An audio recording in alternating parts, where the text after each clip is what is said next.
Muito bem, seja bem-vindo a mais um vídeo aqui pelo canal O Evangelho Não Está Preso, e hoje nós gostaríamos de dar continuidade à nossa série sobre a Páscoa. Nós já vimos aí no vídeo anterior, você pode encontrá-lo aí no canal. Nós vimos a introdução sobre o assunto da Páscoa, né? Onde podemos ali pontuar a nossa postura, né? A postura em relação a essa celebração.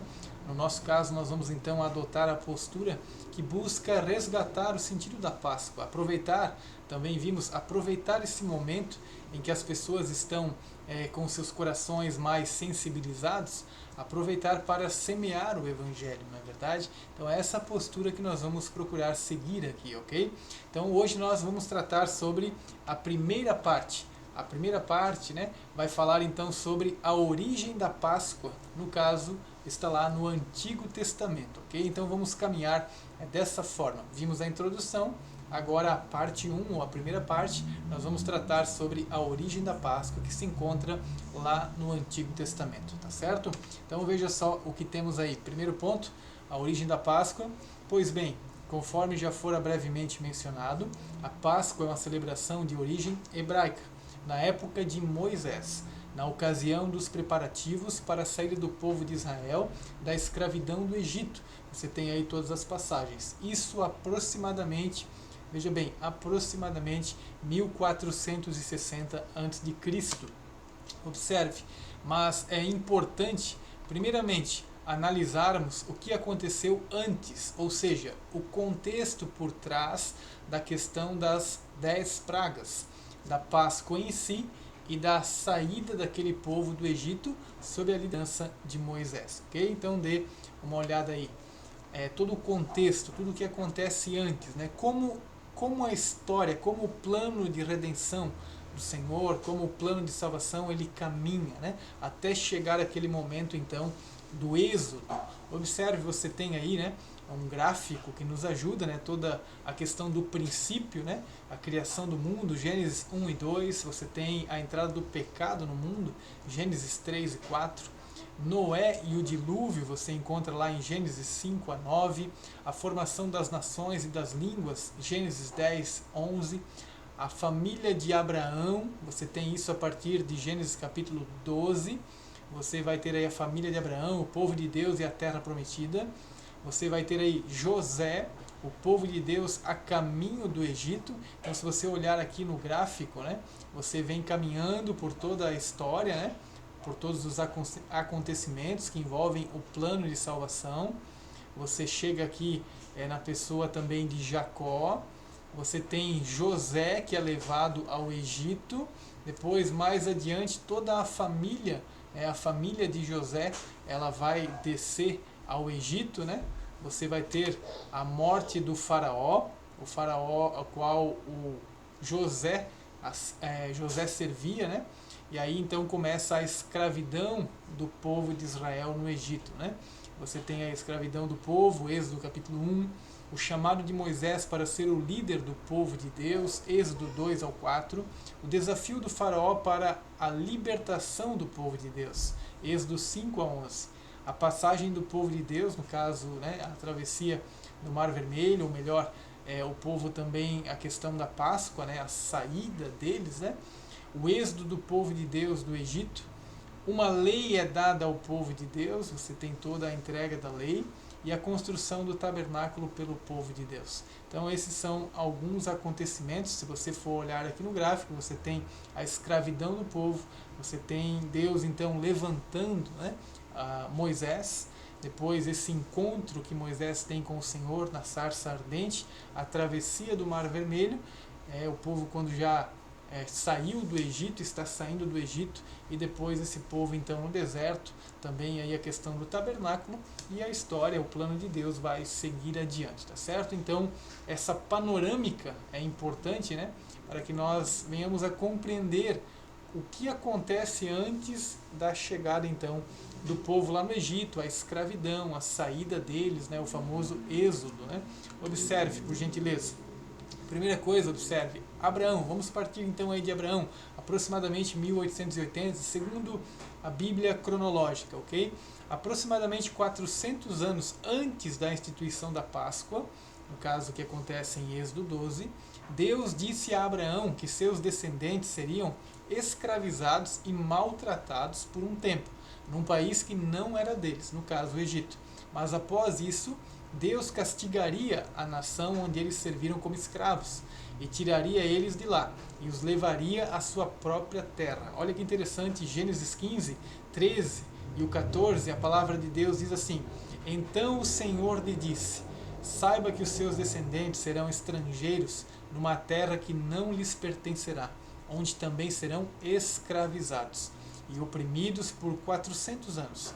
Mas, diz o Senhor, eu castigarei a nação a quem servirão como escravos e, depois de tudo, sairão com muitos bens. É exatamente isso que você vai ver acontecendo depois lá no Êxodo, né, capítulo de número 12, né, o Êxodo propriamente, a palavra quer dizer saída. Então você tem essa fala do Senhor já entregue a Abraão, lá em Gênesis capítulo 15, e você vai ter o cumprimento exatamente disso depois adiante, certo? Observe ainda, agora José, né, você focando agora aqui na pessoa de José, todo esse processo, aproximadamente 1700 a.C., adiante vemos que os irmãos de José tinham ciúmes dele, por causa da maneira diferente que seu pai Jacó o tratava. Com isso, José é vendido como escravo para o Egito. Gênesis 37, você conhece bem essa passagem. Lembrando que José ele é um tipo de Cristo. Ele é um tipo, há em José uma tipologia do Senhor Jesus que viria lá na frente. Mas Deus o guardou, lembre-se, Deus de fato guardou José e o colocou numa posição que ficava abaixo somente de Faraó, para supervisionar a preparação para a fome que haveria de vir, certo? Agora, terceiro lugar, terceiro ponto, né? Jacó, e aí propriamente a chegada aí da fome no Egito. Estamos aí em 1680 aproximadamente. Quando a fome veio, as nações estavam necessitadas de alimentos e com isso vinham até o Egito para comprar suprimentos.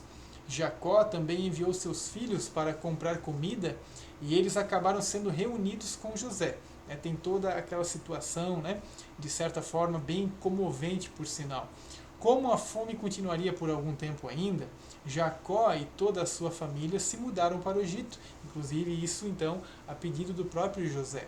E foi-lhe dado um pedaço de terra como sua residência. Então você tem aí Jacó, agora então essa vinda deles para o Egito, né?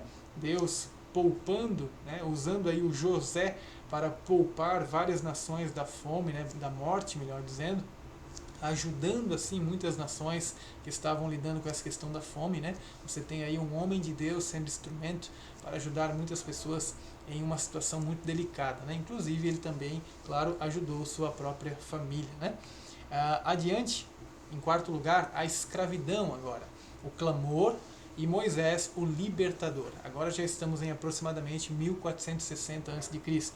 Chegando mais próximo da ocasião em que a Páscoa foi instituída, o livro de Êxodo começa comentando como o povo de Israel se multiplicou no Egito. Lembre-se que a família de José foi para lá. E o quanto, olha só, o faraó estava preocupado com isso, de modo que os escravizou e deu até ordem para matar os recém-nascidos dos israelitas. Observe o que diz o texto de Êxodo 1, 6 ao 14. É um texto um pouquinho longo, mas é importante nós lermos para entendermos como estava a situação da nação de Israel naquele momento. Veja o que diz. Ora, morreram José agora ele já havia falecido, lembre-se, estamos agora nesse quarto ponto sobre a questão de Moisés, que vai se levantar aí como um libertador. Então José já havia falecido, todos os seus irmãos e toda aquela geração. Os israelitas, porém, eram férteis, ou seja, se multiplicavam, geravam filhos. E aqui abrindo um parênteses, é importante em nossos dias também que esse valor da maternidade, da paternidade seja resgatado. É comum muitas vezes ouvirmos falas do tipo o mundo está muito difícil. E é verdade mesmo, quem diz isso está correto quando fala, né? Mas algumas pessoas dizem que o mundo está muito difícil e por isso não vale a pena colocarmos filhos no mundo. Gente, perceba que o povo de Israel estava numa situação de escravidão, uma situação muito difícil, mas ainda assim eles estavam se multiplicando, gerando filhos, porque isso na verdade é uma ordem do próprio Senhor, para que a imagem de Deus seja espalhada por toda a terra. Então você tem um povo que está numa situação calamitosa, mas ainda assim eles estão gerando filhos, né? Estão sendo férteis. Observe que eles se proliferavam, diz o texto, né? Tornaram-se numerosos e fortaleceram-se muito, tanto que encheram o país. Então subiu ao trono do Egito um novo rei, um novo faraó, que nada sabia sobre José. Isso aqui é um detalhe importante, né? O José era o segundo no Egito, enquanto vivo era o segundo no Egito, e apenas abaixo daquele faraó. E agora então sobe ao poder um novo faraó que não conhecia praticamente nada sobre quem foi o José, tudo que ele havia feito, né? Sua generosidade também, sua boa administração. Então esse faraó, esse novo rei, não sabia disso. Disse ele então ao seu povo, veja a preocupação. Vejam, o povo israelita é agora numeroso e mais forte que nós. Temos de agir com astúcia, para que não se tornem ainda mais numerosos e, no caso de guerra, aliem-se aos nossos inimigos, lutem contra nós e fujam do país. Estabeleceram, pois, sobre eles chefes de trabalhos forçados. Veja, a preocupação do faraó é uma preocupação que envolve poder, é uma preocupação que envolve, de repente, uma rebelião do povo, algo nesse sentido. Então ele tenta abafar, né? Ele tenta sufocar isso, e as atitudes dele seriam as seguintes. Ele chamou aí o pessoal dele e começou a dar trabalho, né? Trabalho pesado para os oprimir com tarefas, né? Desgastantes, pesadas. E assim os israelitas construíram para o faraó as cidades celeiros de Pitom e Ramsés. Todavia, quanto mais eram oprimidos, mais numerosos se tornavam e mais se espalhavam. Olha que interessante. Por isso, os egípcios passaram a temer os israelitas e os sujeitaram à cruel escravidão. Tornaram-lhes a vida amarga, ou seja, sofrida, impondo-lhes a árdua tarefa de preparar o barro e fazer tijolos, e executar todo tipo de trabalho agrícola. Em tudo os egípcios os sujeitavam à cruel escravidão. Perceba que aqui já foi mencionado a cruel escravidão, e agora novamente no final do versículo fala da cruel escravidão. Então a situação desse povo realmente era uma situação muito difícil, e eles estavam clamando por um libertador, né? Observe, o povo de Deus clamou, e o Senhor os ouviu, enviando então Moisés para confrontar Faraó e libertá-los da escravidão do Egito, né? Graças a Deus por isso. Observe o que diz o texto. Muito tempo depois, morreu o rei do Egito. Os israelitas gemiam e clamavam debaixo da escravidão, e o seu clamor subiu até Deus.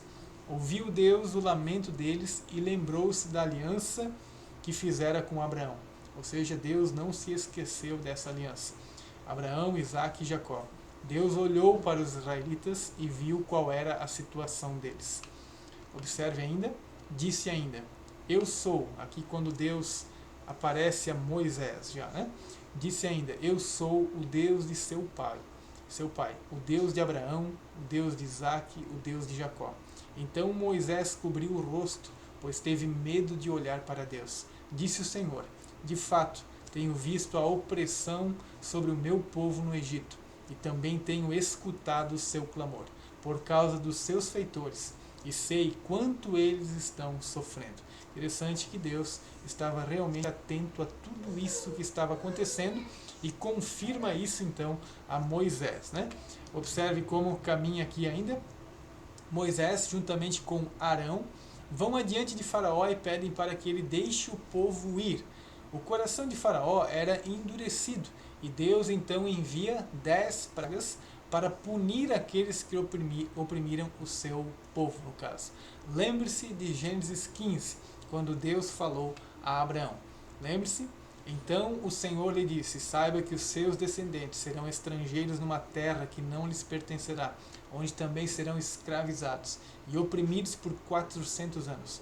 Mas eu castigarei a nação a quem servirão como escravos, e depois de tudo sairão com muitos bens. Então você tem aí Deus cumprindo a sua palavra, né? E agora levantando Moisés, e também seu irmão Arão vai ter aí um papel importante, e ambos vão então nessa tarefa agora de tirar o povo de Israel do Egito. E aí você tem no ponto 5 agora as 10 pragas, né? O capítulo 11, 4 a 10 de Êxodo, chega-se então à última praga. Nós vamos saltar diretamente para a 10ª praga. São 10, nós vamos focar agora já direto à última, que é a morte de todos os primogênitos do Egito, tanto dos homens quanto dos animais. Após esta última praga devastadora, Faraó deixou o povo ir. Olha só o que diz o texto aqui de Êxodo, capítulo 12, diz assim: Naquela mesma noite o Faraó mandou chamar Moisés e Arão e lhes disse: Saiam imediatamente do meio do meu povo, vocês e os israelitas. Vão prestar culto ao Senhor, como vocês pediram. Levem os seus rebanhos, como tinham dito, e abençoem a mim também. Os israelitas obedeceram à ordem de Moisés e pediram aos egípcios objetos de prata e de ouro, bem como roupas. O Senhor concedeu ao povo uma disposição favorável da parte dos egípcios, de modo que lhes davam o que pediam. Assim eles despojaram os egípcios. Lembra-se que Deus havia prometido a Abraão que um dia a sua descendência seria escrava, né? Eles estariam escravizados no Egito, no caso, mas um dia sairiam de lá e sairiam com muitos pertences. Você tem aí exatamente isso se cumprindo. Veja como Deus é fiel na sua palavra, né? Veja como Deus realmente cumpre as suas promessas, né? Observe ainda, por gentileza, as 10 pragas. Elas estão aí: sangue, rãs, piolhos, moscas, pestilência, úlceras, granizo, gafanhotos, escuridão, até chegarmos então à 10ª praga, que é a morte dos primogênitos, né? Observe só que cada uma dessas pragas visava derrotar os deuses do Egito, para que todos soubessem que só o Senhor é Deus. Vale destacar que todo tipo de divindade é uma criação humana, né? No Novo Testamento, o apóstolo Paulo também deixa isso claro em 1 Coríntios, né? Também Jeremias, o profeta Jeremias fala disso, também Isaías, o próprio Abacuque, eles tratam dessa questão. Todo ídolo, todo tipo de divindade, ela é na verdade uma criação do homem, né? Para que de alguma forma peça que essa divindade que ele mesmo criou venha em seu socorro. Isso na verdade é então idolatria, né? Mas dentro deste pacote de divindades criadas, né, pela cultura egípcia, então cada uma dessas divindades vai ser derrubada aqui pelo poder de Deus. Observe bem, né, como nós já vamos ver a seguir. E os egípcios saberão que eu sou o Senhor, quando eu estender a minha mão, veja bem, contra o Egito e tirar de lá os israelitas. Observe esse gráfico aqui. Quem nos traz esse gráfico é o falecido já teólogo Henry Halley, do famoso manual Halley. Então é de lá que nós tiramos essa informação, essa tabela. Observe só, a primeira praga, né? O Nilo é transformado em sangue. Você tem aí a passagem bíblica. A divindade, né, no Egito, que era responsável por essa área, você tinha uma divindade chamada Khnum, que era o guardião do Nilo, Hapi, o espírito do Nilo, e Osíris, o doador da vida. Então, de certa forma, Deus está desbancando essas divindades, lembrando, criadas pelo homem, né? Mas essas divindades do Egito, Deus está, então, a cada praga, Deus está derrubando aquele tipo de divindade, aquele tipo de crença que é contrária à palavra de Deus. Você tem a segunda praga das rãs, o deus Ect, que é o deus da ressurreição, que também ajuda parturientes e tinha forma de rã. Então Deus está mais uma vez desbancando aí os deuses do Egito, né? Piolhos, moscas, em quinto lugar, morte dos rebanhos, deus Ator, que seria a deusa mãe que tinha a forma de vaca. E também Apis, o deus touro, personificação viva de Ptah, o deus criador e símbolo da fertilidade. Veja só, feridas purulentas, olha só, Imhotep, deus da medicina, ou seja, o deus da medicina não pôde resolver o problema das feridas, né? Também o granizo, olha só as divindades que estão sendo rebatidas. Nut, deusa do céu, Ísis, deusa da vida, Sete, protetor dos plantios, Ísis também, apenas até o Sete, protetor dos plantios. Então o granizo, que veio devastando com tudo, acabou então desbancando essas divindades aqui do Egito. E você tem também os gafanhotos, a oitava praga, a deusa que está sendo combatida, deusa Ísis, que seria a deusa da vida, e também o Sete, protetor dos plantios. Veja só os gafanhotos, né?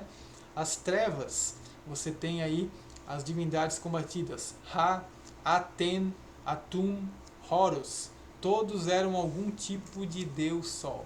As trevas, né? As trevas ofuscaram essas divindades que deveriam, dentro da projeção que o homem deu a elas, deveriam trazer algum tipo de brilho e luz. Mas veja como o Senhor Deus, ele é poderoso. Ele mostra para o homem, né, que ele realmente é Deus, e o demais, ou os demais, né, são tudo divindades falsas, criadas pelo próprio homem, né? Até chegarmos então à morte dos primogênitos, né? Por que isso é importante? Quando chega nesse ponto aqui, lembre-se, o faraó, que era considerado um deus, e também Osíris, que era doador da vida. Então Deus traz a morte a todo primogênito no Egito. Lembre-se que o faraó era visto como uma divindade. E também aqui Osíris era considerado doador da vida. Então ambos foram aqui então derrubados pelo poder de Deus. Ainda, observe, na 10ª praga, a morte dos primogênitos, conforme Deus já havia ensinado o povo a proceder, e consequentemente a saída do Egito, ali, neste momento então, nesta saída, naquele momento é instituída a Páscoa.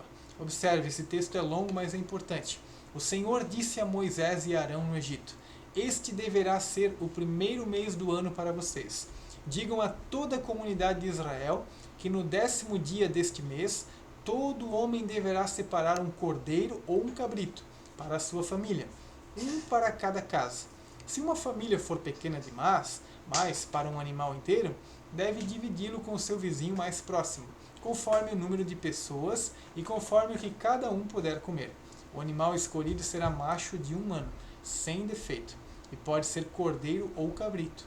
Guardem-no até o 14º dia do mês, quando toda a comunidade de Israel irá sacrificá-lo ao pôr do sol. Passem, então, um pouco do sangue nas laterais e nas vigas superiores das portas das casas, nas quais vocês comerão o animal. Naquela mesma noite, comerão a carne assada no fogo, juntamente com ervas amargas e pão sem fermento. Não comam a carne crua, nem cozida em água, mas assada no fogo, cabeça, pernas e vísceras.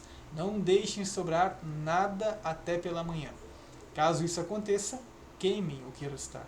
Ao comerem, estejam prontos para sair. Cinto no lugar, sandálias nos pés e cajado na mão. Comam apressadamente. Esta é a Páscoa do Senhor. Naquela mesma noite passarei pelo Egito e matarei todos os primogênitos, tanto dos homens como dos animais, e executarei juízo sobre todos os deuses do Egito. Eu sou o Senhor. O sangue será um sinal para indicar as casas em que vocês estiverem. Quando eu vir o sangue, passarei adiante. A praga de destruição não os castigará quando eu ferir o Egito. Este dia será um memorial que vocês e todos os seus descendentes o comemorarão como uma festa ao Senhor. Comemorem-no como decreto perpétuo. Então aqui você tem, né, a base para o acontecimento da Páscoa, as orientações do Senhor, como Deus iria proceder em tudo isso, né? Veja só, a palavra Páscoa vem de Pesach, que em hebraico tem o sentido de passar por cima. Essa é a ideia. Essa é a ideia da palavra Páscoa, né? Passar por cima. Quando Deus visse ali o sangue do cordeiro nas portas, então o anjo da morte passaria por cima. Daí vem a palavra Páscoa, Pesach, em hebraico, né? Observe, a noite da Páscoa começou, enquanto os hebreus esperavam nas suas casas, protegidos pelo sangue nas portas. Veja só, depois os israelitas se retiraram e fizeram conforme o Senhor tinha ordenado a Moisés e a Arão. Então, à meia-noite, o Senhor matou todos os primogênitos do Egito, desde o filho mais velho do faraó, herdeiro do trono, até o filho mais velho do prisioneiro que estava no calabouço, e também todas as primeiras crias do gado. No meio da noite o faraó, todos os seus conselheiros e todos os egípcios se levantaram, e houve grande pranto no Egito, pois não havia casa que não houvesse um morto.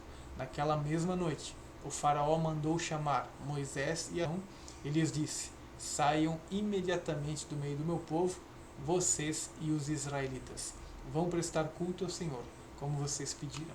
E assim, de fato, aconteceu. Isso aconteceu naquela noite em que os primogênitos foram mortos, mas o povo que tinha as marcas do sangue do cordeiro nas portas foi poupado. Ou seja, a destruição passou por cima. Lembra da palavra Páscoa, Pesach, em hebraico? Então, a destruição, o anjo da morte, passou por cima daquela casa, daquela família. Os israelitas não foram atingidos. A Páscoa, os detalhes da Páscoa e o cordeiro. A Páscoa deveria ser celebrada no dia 14, 14º dia do mês de Abib, ou Nissan, com a morte de um cordeiro no pôr do sol. Um por família. Se fosse pequena, deveria juntar-se alguns vizinhos. Isso aconteceria na primeira lua cheia do ano. Esse cordeirinho já deveria ser separado no dia 10, ou seja, 4 dias antes. Ele seria sacrificado e o seu sangue posto como um sinal para que o anjo da morte passasse por cima, poupando assim aqueles que tinham o sangue nas casas. Ele deveria ser macho, sem defeito e de 1 ano. Observe que interessante. A Páscoa judaica traz o seguinte memorial: preservação da morte e libertação da escravidão. Esse é o sentido, então, da Páscoa judaica. A preservação da morte, Deus poupou os israelitas que tinham a marca do sangue do cordeiro, e também, nesse mesmo processo, está junto ali a saída do povo do Egito, a libertação da escravidão. Então isso é marcante para esta nação e para nós também cristãos. Isso vai ter um grande peso, tenho certeza. Quando seus filhos lhes perguntarem, Êxodo 12, 27, o que significa essa cerimônia? Vocês vão responder o seguinte: é o sacrifício da Páscoa ao Senhor, que passou sobre as casas dos israelitas no Egito e poupou nossas casas quando matou os egípcios. Então o povo curvou-se em adoração. Olha que interessante o temor, a reverência diante do Senhor, Queridos irmãos, vamos ver aí algumas aplicações a partir dessa primeira parte, sobre as origens da Páscoa. Está aí no Antigo Testamento, observe algumas lições. Talvez alguém esteja pensando: o que isso tem a ver com a minha vida, Podemos não ser israelitas, mas lembre-se, o Salvador, o Cordeiro, era um judeu. Todo este conteúdo envolve o plano da salvação de Deus. Deus tem conduzido o seu plano de salvação ao longo da história. E este plano atinge seu clímax com a chegada do Salvador Jesus, o Cordeiro de Deus que tira o pecado do mundo. João 1:29. Lembre-se, João Batista está na beira do Rio Jordão, então ele vê se aproximando Jesus e ele diz: este é o Cordeiro de Deus, eis o Cordeiro de Deus que tira o pecado do mundo. Então tudo isso que está acontecendo no livro de Êxodo, a palavra do Senhor que foi se cumprindo, tudo isso vai apontando, tudo isso vai ter o seu clímax, vai ser o seu estágio final na pessoa do Senhor Jesus Cristo. Ele é o Cordeiro de Deus, ele é aquele que veio para derramar o seu sangue em favor do perdido. Então, essa é a grande lição que nós tiramos. Você tem lá no Antigo Testamento toda essa preparação para a chegada depois do Senhor Jesus. E graças a Deus por isso, não é verdade? Então, nós chegamos aqui ao final da nossa parte 1, ou primeira parte, sobre a origem da Páscoa, que se encontra lá no Antigo Testamento, Êxodo capítulo de número 12. Você tem ali Deus poupando os israelitas da morte dos primogênitos, a 10ª praga, conforme nós vimos, e você tem então esse memorial sempre, Deus poupando da morte e a libertação da escravidão. Graças a Deus por isso. Deus está no controle de toda a história. Deus tem um plano de salvação, um plano de redenção, e esse plano ele está se cumprindo a cada dia, graças a Deus por isso, amém? Que Deus abençoe sua vida, que Deus abençoe sua família. Acompanhe aí os vídeos, você pode dar uma olhada na introdução, você acompanhou agora essa primeira parte. Em breve nós estaremos aí disponibilizando a parte 2, tá certo? Deus abençoe, um grande abraço a todos.